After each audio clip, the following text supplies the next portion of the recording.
नमस्कार भावी शिक्षकांनो, study master मराठीमध्ये तुमच्या सर्वांचं खूप खूप स्वागत आहे. आज आपण महा-टी-ई-टी म्हणजेच महा-टेट परीक्षेच्या बालमानसशास्त्र व अध्यापनशास्त्र या विषयातील एका अत्यंत महत्त्वाच्या प्रकरणावर बोलणार आहोत. ते म्हणजे प्रकरण 17 समावेशक शिक्षण.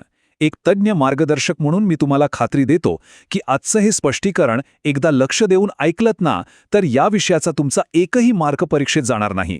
चला तर मग वेळ न घालवता या महत्त्वपूर्ण विषयाला सुरुवात करूया. आजच्या या सत्रात आपण काय काय पाहणार आहोत तर सुरुवातीला टेटमधील याचं महत्त्व, त्यानंतर काही मूळ संकल्पना, शिक्षक आणि शाळेची खरी भूमिका, परीक्षेसाठीच्या काही खास प्रो टिप्स आणि शेवटी एक क्विक सारांश. ही अशी पद्धतशीर रचना ठेवल्यामुळे तुमची परीक्षेची तयारी अगदी फास्ट आणि अचूक होईल. चला तर मग स्वागत आणि टेटमधील महत्त्व या आपल्या पहिल्या टप्प्याकडे वळूया. महा-टी-ई-टी परीक्षेच्या दृष्टीने हे प्रकरण एवढं महत्त्वाचं का आहे? कारण या एका प्रकरणावर पकड मिळवली की परीक्षेत हमखास आणि एकदम सहज गुण मिळवता येतात. बघा, समावेशक शिक्षण किंवा इन्क्लुझिव्ह एज्युकेशन हा आजच्या शिक्षण व्यवस्थेचा अगदी कणा आहे. आणि इथला मूळमंत्र काय माहितीये? पाठांतर नाही, फक्त समजून घ्या. यामध्ये तुम्हाला कोणत्याही व्याख्यांची पोपटपंची करायची नाहीये.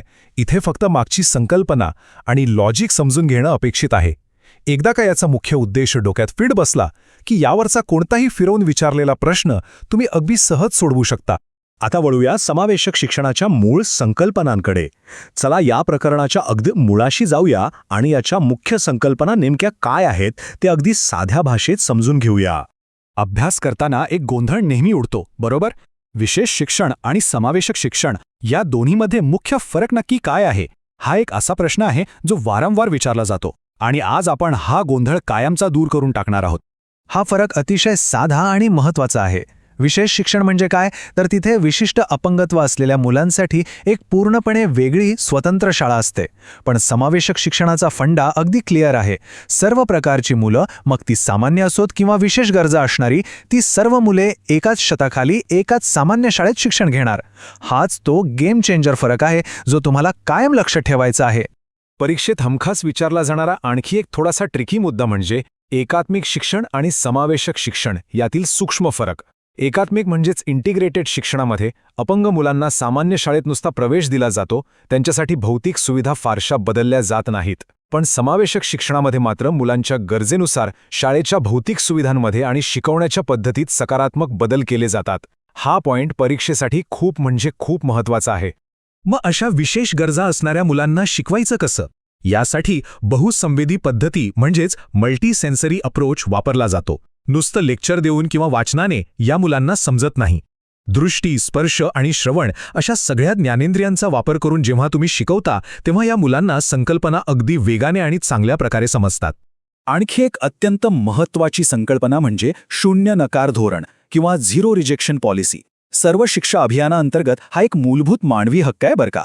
याचा सरळ अर्थ असा की कोणत्याही मुलाला त्याच्या शारीरिक अपंगत्वामुळे किंवा विशेष गरजेमुळे शाळेत प्रवेश नाकारता येणारच नाही. प्रत्येक मुलाला शिक्षणाच्या मुख्य प्रवाहात आणणं हेच या धोरणाचं मुख्य टार्गेट आहे. आता शिक्षक आणि शाळेची भूमिका. आतापर्यंत आपण संकल्पना पाहिल्या, पण प्रत्यक्ष शाळेची आणि एक शिक्षक म्हणून तुमची नेमकी काय भूमिका असली पाहिजे हे आता पाहूया.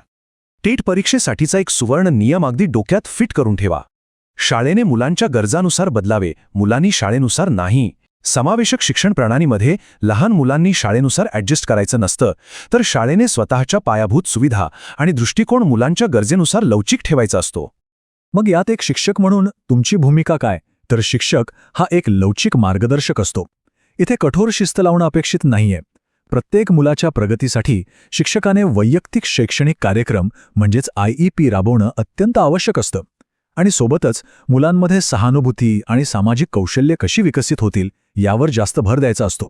आता ही सामाजिक कौशल्य वाढवायची कशी? याचं एक बेस्ट उदाहरण म्हणजे पियर ट्युटरिंग म्हणजेच पियर ट्युटोरिंग.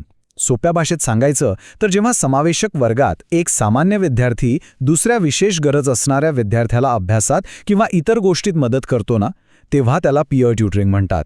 यामुळे विद्यार्थ्यांमध्ये एकमेकांबद्दल सहकार्याची भावना अगदी झपाट्याने वाढते.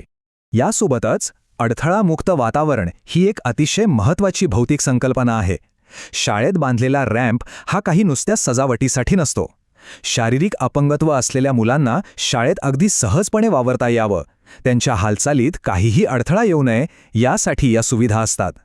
खऱ्या अर्थाने हेच अडथळामुक्त वातावरण आहे. चला आता टेट परीक्षेसाठी प्रो टिप्स पाहूया. आता आपण अशा एका टप्प्यावर आलो आहोत जो तुम्हाला परीक्षेत थेट आणि अचूक मार्क मिळवून देईल. बघा, RTE 2009 नुसार मोफत आणि सक्तीच्या शिक्षणाचा वयोगट लक्षात घेणं एकदम मस्ट आहे. सामान्य बालकांसाठी हा वयोगट 6 ते 14 वर्षे आहे, हे तर आपल्याला माहीतच आहे. पण लक्षात ठेवा, दिव्यांग बालकांसाठी हाच वयोगट 6 ते 18 वर्षे असा आहे. याचा एका छोट्याशा फरकावर परीक्षक तुम्हाला अडकवू शकतात, त्यामुळे हे आकडे अगदी पक्के लक्षात ठेवा. आता ऐका काही एक्झाम हॅक्स. बहुपर्यायी प्रश्न सोडवताना ज्या पर्यायांमध्ये फक्त कठोर शिक्षा देणे किंवा मुलांना वर्गाबाहेर काढणे असे निगेटिव्ह शब्द असतील ते पर्याय डोळे झाकून कॅन्सल करा. समावेशक शिक्षणावरील सर्व प्रश्नांची उत्तरे नेहमी 100% सकारात्मक आणि सर्वांना सामावून घेणारीच असली पाहिजेत. आणि सगळ्यात मोठी प्रो टिप, मागील वर्षांच्या प्रश्नपत्रिकांचा जास्तीत जास्त सराव करा. अर्धे प्रश्न तर नुसते वाचूनच सोडवता येतील. आता वळूया महत्त्वाच्या सारांशाकडे. या सत्रात आपण खूप महत्त्वाची माहिती पाहिली आहे. आता हे सर्व एका दृष्टिक्षेपात सारांश रूपाने पाहूया, म्हणजे या संकल्पना कायमस्वरूपी लक्षात राहतील. समावेशक शिक्षणाचे हे 4 भक्कम स्तंभ नेहमी लक्षात ठेवा. पहिलं, सर्व मुले एकाच छताखाली शिकतील. दुसरं, मूल्यमापन हे कधीही ताठर नसावं, ते लवचिक आणि सर्वांगीण असावं. तिसरं म्हणजे विद्यार्थ्यांच्या चुकांकडे शिक्षा करण्याचं कारण म्हणून न पाहता ती एक शिकण्याची नवीन संधी म्हणून पहा. आणि चौथं, हे शिक्षण तेव्हाच यशस्वी होतं जेव्हा समाज, शाळा, शिक्षक आणि पालक हे सगळे एकत्रितपणे सकारात्मक सहभाग नोंदवतात. पुढील पाऊल आणि सबस्क्राईब. आपण आता या स्पष्टीकरण सत्राच्या अगदी अंतिम टप्प्यात आलो आहोत. यातून मिळालेले ज्ञान फक्त परीक्षेपुरतं मर्यादित नाहीये बरं का. जाता जाता हे एक अतिशय सुंदर आणि प्रेरणादायी वाक्य नक्की लक्षात ठेवा. समावेशक शिक्षण हा आजच्या शिक्षण व्यवस्थेचा कणा आहे आणि तुम्ही त्याचे शिल्पकार आहात. भावी शिक्षकांनो, एक समान आणि भेदभावमुक्त समाज घडवण्याची खरी ताकद तुमच्या या व्यवसायात आहे. त्यामुळे हे प्रकरण केवळ मार्कांसाठी नाही, तर भविष्यातील पिढी घडवण्यासाठी मनापासून समजून घ्या. आता स्वतःला एक प्रश्न नक्की विचारा. आपल्या वर्गातील प्रत्येक मुलाला आपण मुख्य प्रवाहात कसा आणू शकतो याचा विचार नक्की करा. जर तुम्हाला हे स्पष्टीकरण खरोखर आवडलं असेल आणि महाटीईटीच्या इतर महत्त्वाच्या प्रकरणांची अशीच अत्यंत सोप्या भाषेत तयारी करायची असेल तर आता स्टडी मास्टर मराठीला सबस्क्राईब करा. हा अभ्यास इतर मित्रमैत्रिणींसोबतही नक्की शेअर करा.